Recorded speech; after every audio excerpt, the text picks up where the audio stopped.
yo'llarda yo'li shlagbaumlar orqali to'siladi. Chunki mashina o'tayotganda bola yugurib o'tib ketmasligi uchun bolalar yo'lni to'samiz. Mashinaga qizil chiroq yonganda bolalarning yo'li shlagbaumlar orqali ochiladi-da, bolalar maktabga bemalol xavfsiz o'tib oladi.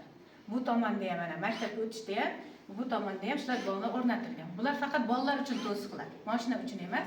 Chunki ayrim yoshda bolalar shu amallarni tushunmasligi uchun yo'l qoidalarini. Keyin svetoforlarimiz vaqtga sozlangan. Yo'lni uzunligiga qarab, bolalarning maktabida qancha bolalar soni bo'lsa, yo'lda shuncha o'tish vaqti ko'pligiga qarab biz vaqtimizni sozlab qo'yganmiz. Mana bu yerda potentsiometrimiz bor. Vaqtni sozlash, uni qisqa qilsak ham, uzoq qilsak ham bo'ladi. Mana svetoforimiz uzoq vaqt yonadi, yashili, qizili yoki kamaytirsak tez-tez yonib o'chib qoladi. Bu potentsiometr.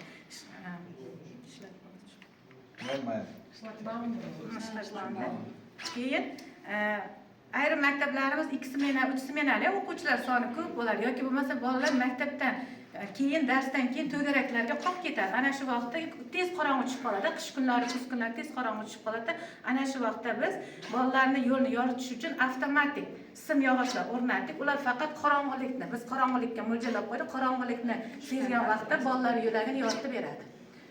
Maktabdan chiqqan vaqtda shom bo'lib qoladi, 5-6 bo'lib ketadi soatlar. O'sha vaqtda mana shu bolalar yo'lagini maktabdan chiqqandan keyin qorong'i tushishi bilan mana sim yog'ochlarini yoritdi, ertalabgacha bolalarning yo'lini yoritib turadi.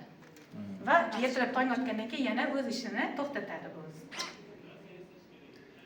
Keyin bu C+ dasturida kiritildi. Mana Arduino qurilmamiz mana tagida asosiy maqsadimiz Arduino qurilmaydi. Mana Arduino qurilmasi tagi o'rnatilgan. Buning ichiga C+ dasturida dastur kodlari kiritilgan va